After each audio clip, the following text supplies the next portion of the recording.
مطلب پارلیمنٹ کو اس نے ویلیو نہیں کیا. آپ نے کون سا پارلیمنٹ میں رکھ دیا یہ معاہدہ؟ سر جی میں نے نہیں رکھا. آپ سے مراد آپ نہیں ہیں لیکن تمام ایک منٹ لیکن اس کو عمران خان کو معاف نہیں کیا جا سکتا ہے. اس بات پر پارلیمنٹ کی بے عزتی کرنے میں عمران خان کو معاف نہیں کیا جا سکتا جس نے پارلیمنٹ کو 2 نمبری کہا ہو. جب ہم نے کہا تھا ہم تیرے ساتھ بیٹھ کے اور چارٹر آف اکانومی بنانا چاہتے ہیں تو اس نے کہا تمہاری کوئی کھوڑا صاحب جس ملک میں عوام کی بے عزتی ہو رہی ہو روزانہ بازاروں کے اندر آپ پارلیمان کی عزت کب تک بیچیں گے؟ پارلیمنٹ مقدس ہے، میں خود ووٹر ہوں. نہیں ایک منٹ اور ٹیکس پیئر بھی. ایک منٹ. پارلیمنٹ دراصل عوامی ادارہ ہے، عوام کا چنا ہوا ادارہ ہے. عوام کے چنے ہوئے ادارے کی بے عزتی اگر کوئی کرے اس ادارے کا لیڈر تو پھر یہ عوام کی ڈائریکٹلی. مجھے ذرا منسٹر صاحب کے پاس جانے دیں. یہ کیا بات؟ میں آپ کو واپس آؤں گا نا، اور تو کوئی ہے نہیں، ہم تین چار ہی بات کریں نا. خورن صاحب آپ کو آواز آ رہی ہے؟ جی آ رہی ہے. یہ جب آپ کا بل آئے گا نا آواز کے ساتھ تو پھر آپ کو پتہ چلے گا کہ آواز میں کتنا دکھ ہے. یہ پارلیمان کے سامنے لانا تھا. ابھی کھوڑا صاحب فرما رہے تھے کہ پارلیمان لوگوں کے ووٹ سے بنتی ہے. پارلیمان کے سامنے لانا تھا. آپ نے لوگوں کی ذہنی کوئی تقویت کا بندوبست کرنا تھا، ان کی تعلیم کا بندوبست کرنا تھا، بتانا تھا کہ یار یہ کچھ ہونے والا ہے آپ کے ساتھ. مکمل خاموشی ہے. ایک نوٹیفیکیشن کے ذریعے پرائس انکریز کی جاتی ہے 100%. جی دیکھیے یہ پارلیمنٹ کے سامنے ہر چیز آئے گی. ابھی تو ہم مذاکراتی سٹیج پر ہیں. جیسے ہی IMF کے ساتھ جو معاہدہ ہے اس پہ دستخط ہو جائیں گے تو یہ تمام تفصیلات جو ہیں پارلیمان میں بھی جائیں گی اور پبلک میں بھی جائیں گی. ہم تو سب کچھ پبلک کر دیں گے. ابھی تو چونکہ ہم اس کی شرائط کو مکمل کر رہے ہیں تو اس پہ آہستہ آہستہ عمل درآمد ہو رہا ہے. انشاءاللہ جب ہوگا تو تمام جو شرائط ہیں وہ پارلیمان کے سامنے آئیں گی اور پارلیمان اپنی رائے اس پہ دے گی، سینٹ بھی دے گی، قومی اسمبلی بھی دے گی. آپ حلقے کی سیاست کرتے ہیں اور آپ بلکہ تینوں حلقے کی سیاست کرتے ہیں. تینوں ان جماعتوں کو ریپرزینٹ کرتے ہیں جو حلقے کی سیاست کرتے ہیں. یہ کتنا بڑا بھونچال ہوگا، بھلے آپ پارلیمنٹ میں لائیں نہ لائیں، لوگوں کو بتائیں نہ بتائیں، گیس پرائسز کا آپ کے لیے حلقے کی سیاست کی بات کر رہا ہوں. دھچکا ہے کہ نہیں آپ کے لیے؟ جی دھچکا ہے، لیکن اس بات کو یقینی بنایا گیا ہے کہ تقریباً 55% جو کنزیومرز ہیں جو کم نسبتاً گیس استعمال کرتے ہیں ان کی قیمت میں تو کوئی فرق نہیں آ رہا. فرق تو جو ہے ان لوگوں پر آ رہا ہے جو گیس زیادہ استعمال کرتے ہیں، جن گھروں میں 3 گیزر لگے ہوئے ہیں، جو ہیٹر چلاتے ہیں.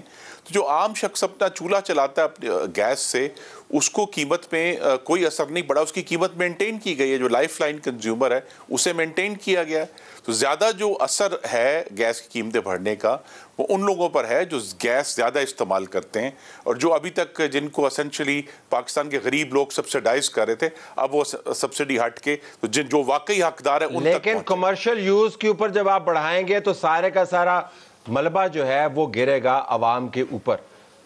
اس کو تو آپ اگنور نہیں کریں نا. جی وہ بالکل ایک ہمیں اس کا بھی احساس ہے، لیکن پاکستان میں ابھی تک چونکہ ہمارا یہ خیال تھا کہ ہمارے پاس جو اللہ تعالیٰ کی دی ہوئی گیس کی نعمت ہے وہ غالباً پتہ نہیں کتنے 100 سال چلے گی، وہ نہیں ہوا. ہمارے پاس گیس کے جو ریزروز ہیں، جو لوکل گیس ہے وہ کم سے کم ہوتی جا رہی ہے.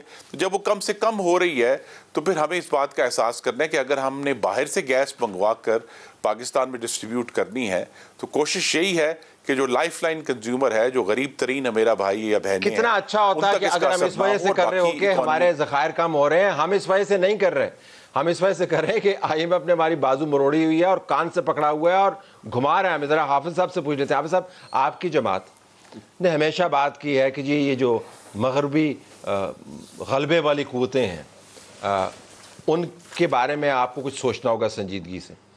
اب IMF نے جو پاکستان کے ساتھ کیا، اس بحث میں الجھنے کے سے ہٹ کے کہ عمران خان کے ساتھ کیا، آپ کے ساتھ کیا، بعد والوں کے ساتھ کیا، یہ پریشانی کا باعث ہمارے لیے ہونا چاہیے کہ دیکھیے طلعت بھائی، سیاسی آدمی کا جو قومی قیادت کا ایک حامل شخص ہو، وہ ماضی کو دے کر مستقبل میں اور موجودہ حالات کا تجزیہ کرتے ہوئے مستقبل میں وہ بڑھیں گے. ماضی کو آپ نظر انداز نہیں کر سکتے ہیں. آپ نے مذہب کا حوالہ دیا، آپ پوری قرآن کو پڑھیے. وہاں قرآن میں آپ کو فرعون کے قصے بھی ملتے ہیں. آپ کو موسیٰ کے بارے میں، موسیٰ علیہ السلام کے بارے میں بھی اللہ تعالیٰ ہمیں بتاتے ہیں، نمرود کے بارے میں بھی، قارون کے بارے میں بھی. تو پھر کیا ضرورت ہے ماضی کا؟ دیکھیے ماضی سے سبق سیکھا جاتا ہے اور آگے بڑھنا ہوتا ہے اور موجودہ حالات کا تجزیہ کرنا پڑتا ہے. ہم جب آگے بڑھیں گے تو ماضی کو سامنے رکھ کر آگے بڑھیں گے کہ ماضی میں کیا کیا نقصانات ہوئے، کیا ہم نے انہی نقصانات کو دہرانا ہوگا یا نہیں ہوگا.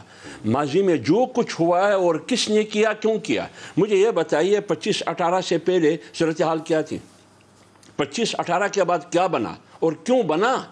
آج ایک دوسرے کے خلاف گواہیاں دی جا رہی ہیں. ایک کہتے ہیں میرے پیٹ میں تم نے چورا گھونپا، دوسرا کہتے ہیں تم نے گھونپا. کوئی کہتا ہے فلان کا سازش ہے، کوئی کہتا ہے فلان کا سازش ہے. اب اس ملک کو معاشی طور پر اتنا دیوالیہ پن کی طرف لا کے کھڑا کیا. اس امتحان میں ہم سب ہے. کیا یہ صرف پی ڈی ایم کی ذمہ داری ہے؟ یہ آپ کی بھی ذمہ داری ہے، میری بھی ذمہ داری ہے، اور سب سے پہلے یہ عمران خان کی. میں یہ کہہ رہا ہوں آپ اپنا حصہ ڈال دے گا. حکومت کا حصہ سب سے بڑا ہوگا. اور عمران خان نے جو کچھ کیا ہے، جو نقصان اس نے کیا ہے، جو تباہی انہوں نے مچا دی، اپوزیشن میں بھی انہوں نے تباہی مچا دی. کیا ان کے سابق وزیر خزانہ نے آئی ایم ایف کے معاہدے کو سبوتاژ کرنے کی کوشش نہیں کی؟ ایف آئی آر ہو گئی. یہ دشمنی نہیں ہے ریاست کے ساتھ. جب یہ حکومت میں تھے تو یہ کیا کرتا رہا. اصل حقائق وہ ہے جو میں نے بتا دیا. آپ کو تو ویسے ترین صاحب کو سپورٹ کرنا چاہیے. آپ نے خود کہا یہ مہلک معاہدہ ہے. اگر اس مہلک معاہدے کو وہ انڈرمائن کر رہے تھے تو آپ کو تو شاباش دینی چاہیے. اس معاہدے کے ساتھ ہم کیا کریں آپ مجھے بتائیں. اگر اس معاہدے پہ ہم عمل کریں گے تو بھی نقصان، جیسے آپ نے کہا ہماری سیاست کو ہو رہی ہے، لیکن ہم کہتے ہیں ہماری سیاست باڑھ میں جائے. ریاست کو ہم کیسے بچائیں گے؟ باڑھ میں چولہے میں جائے گی. ہمارا نقصان تو ہو رہا ہے، ہمارا نقصان تو ہو رہا ہے. لیکن عمران خان نے کیا کیا؟ انہوں نے اپنی سیاست بچانے کے لیے قوم کو بھی دھکیل دیا ایک بڑی کھائی میں اور پاکستان کو بھی دھکیل دیا. لیفٹسٹ اورینٹیشنز بہت رہی ہیں آپ کی جماعت کی، اور آپ کی بھی ہم جانتے ہیں آپ کو اچھے طریقے سے. عوام مرکز ہے تمام قوت کا اور فلاح کا. آپ اگر کچھ نہ کرتے تو کم از کم یہ تو اصرار کرتے کہ بھائی جس معاہدے کے اوپر اتنی لیدے ہو رہی ہے اس کو پارلیمان کے سامنے تو لے کے آئیں، کوئی ڈرافٹ تو نظر آئے. کہ میں اور آپ کے سامنے کو کاغذ رکھتے. آپ میری بات ریپیٹ کر رہے ہیں. بتائیے. یہ میں نے پہلے کہا آئی ایم ایف پر سگنیچر اگر کیے ہیں تو ہم نے نہیں، پی ڈی ایم نے نہیں، عمران خان کی. تو کاغذ آپ کے پاس ہے نا. ایک منٹ سر، ایک منٹ. دستخط لینے کا معاہدہ خودکشیوں سے بچنے کی باتیں کرتا تھا کہ میں خودکشی کروں گا، آئی ایم ایف کے پاس نہیں جاؤں گا. وہ آئی ایم ایف کے پاس گیا تو کہا مجھ سے دیر ہو گئی، مجھے آئی ایم ایف پہ پہلے جانا چاہیے تھا. یہ عمران خان کے خود کے لفظ ہیں. تو مفتاح اسماعیل عمران خان کا فائنانس منسٹر تھا کیا؟ ایک منٹ سر، ایک منٹ. پاکستان کب آئی ایم ایف کے پاس نہیں گیا؟ جاتا رہا ہے. تو پھر عمران کو کیوں مورد الزام ٹھہراتے؟ تو what are you saying؟ ایک منٹ، آئی ایم ناٹ سیئنگ اینی تھنگ. میں کہہ رہا ہوں آپ کسی کو کاٹے بلانچے نہ دے دیں. جو اس نے غلط کیا اس کو غلط کہیں. اس نے خود کہا کہ میں خودکشی کروں گا، آئی ایم ایف کے پاس نہیں جاؤں گا. کیوں گیا؟ پھر گیا تو پھر ہمیں بتایا کیوں نہیں. دستخط کی تو ہم پر کیوں ڈال رہا ہے؟ ہم اس کے معاہدے کے وائلیشن کی وجہ سے اگر کوئی ناراض ہو گیا، جس سے ہم مانگ رہے تھے، قرضہ مانگ رہے تھے، مدد مانگ رہے تھے، قرضے مانگتے مانگتے ہم آگے بڑھے، تو اس کا محرک کون ہوا؟ میں تو اسی کو کہوں گا نا محرک. ہم نے کچھ نہ کچھ کرنے کی شاید غلط یا برابر کی ہو کوئی کوشش. جو صورتحال سامنے آئے گی پارلیمنٹ میں آنے کے لیے کہہ چکے وزیر صاحب کہ جی آئیں گے. آنا چاہیے، عوام کو پتہ چلنا آنا چاہیے نا، آنا چاہیے. وہ معاہدہ سامنے آنا چاہیے، شرائط سامنے آنی چاہیے، نیگوشیشن کا ریکارڈ سامنے آنا چاہیے. یہ تو ڈیمانڈ ہوگی نا. ذرا میں خورم صاحب سے پوچھ لوں. تو خورم صاحب، نیگوشیشنز کے بارے میں آج کل ماڈرن دور ہے، افواہ پھیلنے سے بہتر ہے کہ آپ خبر پھیلا دیں. تو اگر پہلے سے بتا دیا ہوتا اور اسحاق ڈار صاحب اتنی دیر نہ کرتے، جو مفتاح اسماعیل صاحب پہلے کہہ رہے تھے وہ کر دیتے، تو شاید آج ہم کسی اور معاملے پر بحث کر رہے ہوتے، یہ معاملہ طے ہو چکا ہوتا. تو یہ تھنک کہ آپ نے ذرا مس ہینڈل کیا ہے اس کو. 3-4 مہینے ویسے ہی لگا دیے بیچ میں کہ آپ کا خیال تھا عمران خان کو بیشنگ کرتے رہیں گے اور معاملہ طے ہو جائے گا. Go ahead. جی نہیں، اس میں سب سے بڑی بات جس کی طرف کم توجہ دی جاتی ہے کہ آج پاکستان کی جو مشکل ترین معاشی صورتحال ہے اس کی براہ راست ذمہ داری عمران خان پر جو ہم ڈالتے ہیں وہ 2 وجوہات ہیں. ایک تو اپریل 2019 کا جو آئی ایم ایف کا معاہدہ تھا، جس میں لکھ کر کہا اس وقت کی ریاست پاکستان نے کہ روپی فری فلوٹ کرے گا اس پہ لکھ کر کہا ریاست پاکستان نے کہ ہم جو ہیں وہ بجلی اور گیس میں جو ہم سبسڈیز دیتے ہیں وہ ہم ختم کریں گے, ہم سبسڈیز نہیں پاس آن کریں گے کنزیومرز کو. ایک تو یہ ہے کہ وہ اب آئی ایم ایف سے جب ہم نے بات کی ہے, پچھلے سال بھی کی ہے, ابھی بھی کی ہے, وہ یہ کہتے ہیں کہ کیا اپریل 2019 میں کوئی فرق ریاست تھی؟ ریاست تو وہی ہے نا پاکستان کی, اب اس کے ذمہ داران بدل گئے ہیں, لیکن انہوں نے کہا جی اب آپ کی ریاست کی کمٹمنٹ ہے اس کو پورا کریں. دوسرا جو چیز انتہائی اہم ہے جس کی طرف بہت کم توجہ ہے وہ یہ ہے کہ جو عمران خان, آپ کو یاد ہے 2018 کے الیکشن پہ کہا کرتے ہیں 30,000 ارب قرضہ, 30,000 ارب یہ تھا کہ پاکستان کے اوپر ٹوٹل ڈیٹ اینڈ لائبلٹیز 30,000 ارب کی تھی. جس دن عمران خان گئے ہیں وہ ٹوٹل ڈیٹ اینڈ لائبلٹی 57,000 ارب تھی. لیکن ایک ہی 3.25 سال کے عرصے میں پاکستان کا ٹوٹل ڈیٹ اینڈ لائبلٹیز جو ہے وہ 90% بڑھا کر گیا ہے. اس کی وجہ سے پاکستان کے پاس فسکل سپیس نہیں ہے. دوسری جو ایک اور بھی اس کا زاویہ وہ یہ ہے کہ جب سے مغربی دنیا افغانستان سے نکلی ہے, پاکستان کے لیے جو سمپتی ہے وہ پہلے سے بہت کم ہے, اور ہمیں اسی ایٹماسفیئر میں اس سے ڈیل کرنا پڑا ہے. کوشش کی گئی پوری طرح کہ کیا ہم کسی بھی طرح یہ جو فری فلوٹ والا ایشو ہے یا دوسرے معاملات ہیں سبسڈیز والے, اس کے ساتھ ہم آگے چلیں, لیکن بیرونی دنیا سے ضائع کیا نا عام طور پہ روایتی طور ماننے میں کیا حرج ہے؟ آپ نے وقت ضائع کیا, آپ کو پتا تھا آئی ایم ایف آپ کو سپیس نہیں دے گا, کہ جو یوکرین کی صورتحال کی وجہ سے جو نئی دنیا کا نقشہ بنا ہے ترین کے ساتھ کیا ہوا, اس کے مطابق ہمیں پہلے اس پر غور کر لینا چاہیے تھا. 4 مہینے پہلے کر لیتے نا. جی آپ ٹھیک کہہ رہے ہیں, آپ ٹھیک کہہ رہے ہیں, لیکن ایشو یہی ہے کہ آج بھی یہ پوری نیگوسیشن جو ہے اس میں ہم نے پاکستان کے غریبوں کے مفادات کا خیال رکھا ہے. آپ کو جو بھی یہ بتائے, لیکن ایون کمرشل میں جو کیٹیگری ہے جس میں تندور ہے, جس میں غریب کی روٹی پکنی ہے, اس کی گیس کی قیمت میں اضافہ نہیں کیا گیا, اس کی وہی قیمت ہے جو آج ہے. اب میں نے گجرا والا آنا ہے آپ کے حلقے کے, آپ کے گھر کے ساتھ جو تندور ہے نا, اس کی میں نے روٹی کی جو قیمت ہے آج سے پہلے کتنی تھی اور آج کے بعد کتنی, میں موازنہ کر کے میں پھر لوگوں کے سامنے رکھوں گا تاکہ یہ ہمیں اعتماد ہو کہ جو آپ فرما رہے ہیں کہ نان کی روٹی کی قیمت میں اضافہ نہیں ہوا وہ ٹھیک رہے گا. لیکن چلتے چلتے آپ نے ذرا عمران خان کا جو نیا بیانیہ ہے اس کے اوپر آپ سے ایک راؤنڈ کرنا. میں نے یہ نہیں کہا روٹی کی قیمت میں اضافہ نہیں ہوا, میں نے صرف یہ کہا ہے کہ تندور کو جو گیس فراہم کی جا رہی تھی اس کی قیمت میں اضافہ نہیں کیا گیا. تو پھر روٹی کی قیمت میں بھی نہیں ہونا چاہیے نا اضافہ, اگر ہوا تو اس کا مطلب ہے کہ پھر غریب کے اوپر وہی بوجھ پڑ رہا ہے. عمران خان اس سے فائدہ اٹھا دیں. جی غریب کے اوپر بوجھ اس لیے پڑا, یہ بھی واضح ہونا چاہیے کہ 2018 تک پاکستان جو ہے جو گندم وافر پیدا کر رہا تھا, چینی وافر پیدا کر, 2018 کے بعد اس قسم کی بے برکتی آئی کہ پاکستان اب گندم بھی باہر سے امپورٹ کرتا ہے, پاکستان چینی بھی باہر سے امپورٹ کرتا ہے, پاکستان فرٹیلائزر بھی باہر سے امپورٹ کرتا ہے. یہ جو عمران خان کی غلط اکنامک پالیسیز تھی اس میں ساری جو برات ہے وہ ریل اسٹیٹ کو دے دی گئیں اور 400 ارب روپیہ بانٹ دیا گیا, وہ آج ہمیں اس نہج پہ لے آیا کہ ہمیں 27,000 ارب جو عمران خان نے ایکسٹرا قرضہ لیا ہے اینڈ آف دا ڈے. حافظ صاحب آخر میں آ کے عمران خان جو مرضی کہتا ہے, پہلے وہ کہتے ہیں امریکہ سازش میں ملوث ہے, اب جنرل باجوہ ان کی پتنگ اونچی ہی رہے گی کیونکہ ہوا موافق ہے. اب مانے یا نہ مانے, ہوا موافق ہے عمران خان کی. آپ نے کہا مانے یا نہ مانے, ہاں میں نہیں مان رہا. اچھا میں آپ کو بتاتا ہوں کیوں نہیں مان رہے آپ. دیکھیے بات یہ ہے, بالکل اس کی ہوا بلندیوں پہ نہیں ہے. یہ سوشل میڈیا یا میڈیا پہ ان کے ساتھ جو کچھ ہو رہا ہے, جو رعایتیں ان کے ساتھ ہو رہی ہے, یہ بہت بڑی بدقسمتی ہے. دیکھیے نا, آپ کے میڈیا ہاؤسز میں کتنے میڈیا ہاؤسز تھے کہ وہ کہتے تھے امریکن رجیم چینج, یہ رجیم چینج امریکہ کی سازش سے ہوئی. آپ ایک کا نام آپ کو معلوم ہے, کیا وہ قوم سے معافی مانگیں گے؟ ایک آدمی عمران خان نے کہا, سیفر ہاتھ میں اٹھا کے کہا کہ امریکی سازش, اور امریکہ کے لیے پیپلز پارٹی, JUI, PMLN, یہ سارے مورے استعمال ہوئے, ہم استعمال ہوئے نا. اسی طرح اسٹیبلشمنٹ کے بارے میں بھی وہ کہا کرتے تھے, کبھی میر صادق, کبھی میر جعفر, کبھی غدار, کبھی ہلاکو, کبھی چنگیز, یہ سارا کہتا رہا. آج اتنی آسانی سے کہتے ہیں کہ نہیں یہ تو جنرل باجوہ تھا. بھائی آپ نے پاکستان کو دنیا کے کٹہرے میں کھڑا کیا. امریکن وزارت خارجہ نے بار بار کہا کہ اس کا حصہ ہم نہیں ہیں. پہلے آپ کہا کرتے تھے کہ امپورٹڈ حکومت, کیا آج ایکسپورٹڈ حکومت ہے؟ کیا کہیں گے آپ؟ کل جھوٹ بول رہے تھے, آج جھوٹ بول رہے ہیں. اتنی آسانی سے ان کی جان چھڑانی نہیں ہوگی. پوری قوم کو پتہ چلا کہ یہ بندہ جھوٹ بول رہا ہے.